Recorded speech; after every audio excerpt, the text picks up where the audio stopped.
Музыки вне национальности не существует, и в сущности всякая музыка национальная. Наш город во второй раз посетил Челябинский музей национальных музыкальных инструментов народов мира. На выставке представлены как музыкальные инструменты, так и уникальные образцы платьев и национальных костюмов Евразии, некоторым из которых больше 100 лет. На открытии побывала и наша съемочная группа.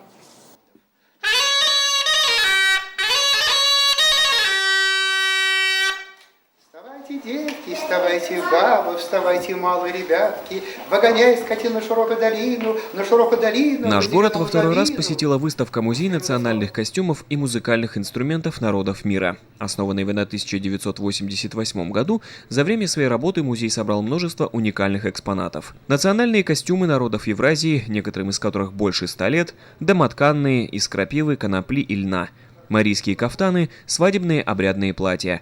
В каждом из них отражается быт и празднество тех лет. Уникальность экспонатов заключается и в том, что каждый из них является плодом ручной работы. Кроме национальных костюмов, в музее представлена не менее ценная коллекция музыкальных инструментов, включающая редчайшие экземпляры из Тибета. Сами организаторы ставят перед собой цель учебно-познавательную. Однако на открытии рассказ хранителя музея об экспонатах скучной лекцией назвать было нельзя. Музей уже посетил порядка 80 городов мира. Поступают приглашения из Китая, Испании, Швейцарии и Америки. График его расписан на 6 лет вперед. В нашем городе выставка будет работать до конца сентября. Если будете говорить, конечно, такая просьба жителям, чтобы они не слишком больно растягивали, потому что потом они поймут, что на самом деле вы в городе находится, вернее, для города большое событие, событие знаковое.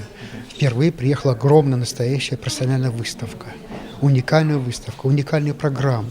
Поэтому для школьников особенно мы делаем этом акцент, да, что тем более, потому что в конце экскурсии все дети будут играть на инструмент, так же, как и взрослые, конечно. В конце будем всех наряжать головные уборы, шляпы, китайские, турецкие, арабские, индийские. Это очень нравится всем. То есть мы как бы тоже опробировали, то есть мы все время постоянно экспериментируем.